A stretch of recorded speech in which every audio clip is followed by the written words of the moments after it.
explosivo, violento e desengonçado. Marouane Fellaini vive com críticas por parte da imprensa desde 2013, por não ter feito sucesso no Manchester United como meia e nem como atacante. Há quem critica a capacidade da talentosa geração belga. O jogador sempre foi o alvo principal das chacotas ao ser comparado com jogadores comuns e ao ressaltarem seu fraco domínio de bola. Mas no duelo contra o Brasil, o controverso atleta voltou às suas origens defensivas e foi a referência tática de Roberto Martinez na vitória de sua seleção por 2-1, que levou a equipe à semifinal da Copa do Mundo. Antes disso, já havia sido decisivo com o gol de empate na vitória sobre o Japão. Clique aqui e veja os gols da partida. Copa vai chegando à sua reta final, veja os próximos jogos decisivos. Geração Neymar falha novamente e Brasil chega a 8 anos de coadjuvante com pouco brilho e dores. Neymar dá adeus melancólico à Copa quando iniciou sua carreira em 2006. Fellaini atuava como volante no Standard Liège e também na Seleção Olímpica da Bélgica, que ficou na 4ª posição em Pequim. Durante os últimos 10 anos, o jogador passou a atuar mais à frente desde sua ida ao Everton, em 2008. Sua estatura de 1,94 metros fez com que David Moyes usasse como meia no Everton, e o levasse em 2013 para a equipe de Manchester. Reserva utilizado durante os jogos para dividir bolas no jogo aéreo, o belga chegou a ser acusado de cuspir e dar cotoveladas em divididas com adversários.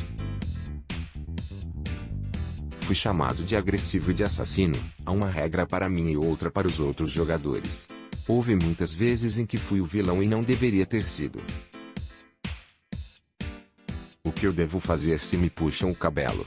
Soa como brincadeira, mas realmente dói, afirmou em entrevista à emissora Sky Sports em 2017.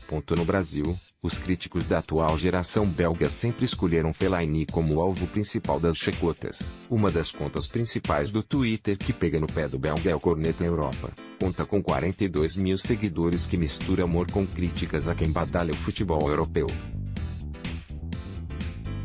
Chamado de caneludo, o nome de Fellaini se torna frequente nas contas dos torcedores no Twitter com tirações de sarro sempre que ele erra um passe ou quando decepciona ao ser chamado para decidir uma partida com a velha tática do chuveirinho, como é possível ver nos posts abaixo. Então esse bumba meu boi do Fellaini é uma função tática. Agora, no fim, não é a ótima geração belga que as pessoas não simpatizam. Esse tipo de contorcionismo analítico. Corneta Europa @Corneta Europa. 2 de julho de 2018 foram 6 meses estudando tudo sobre entrelinhas e saída sustentada para chegar no aguardado dia e ter de ver Fellaini de um lado e Vardy do outro. Decepcionado. https://ter.cu/bigrifen9f1 Corneta Europa @Corneta Europa. 28 de junho de 2018. Apesar das polêmicas e trocas de posição de Fellaini desde sua ida à Inglaterra, o técnico Roberto Martinez viu nele o jogador com que poderia promover uma grande e inédita troca em seu esquema para o jogo contra o Brasil. A entrada de Fellaini no lugar do ponta-direita Mertens deu liberdade a De Bruyne, volante no antigo esquema 3-4-3, para armar o jogo e não se preocupar tanto com as subidas do Brasil. Sem a bola, a equipe recuava e passava a atuar num 4-3-3, em que Meunier, Witsel e o próprio Fellaini cercavam Neymar e Philippe Coutinho, e impedia ambos de tentarem fazer jogadas individuais. A marcação forte a partir do meio-campo também deixou Kompany e Alderweireld mais soltos, enquanto Vertonghen ficava como lateral pelo lado esquerdo. No ataque, o posicionamento de Romelu Lukaku também foi mexido por Martinez. A saída de Mertens fez com que Marcelo subisse mais, deixando a defesa exposta. E foi justamente lá que o atacante ficou posicionado e constantemente tirou a atenção dos brasileiros, focados em barrar os arranques do centroavante, que jogou mais longe da área. O sistema defensivo não prestou atenção na subida de De Bruyne pela direita aos 31 minutos do primeiro tempo, que teve espaço para ajeitar e fazer o segundo gol da Bélgica. Fellaini foi um dos jogadores mais importantes da Bélgica no mata-mata desta Copa.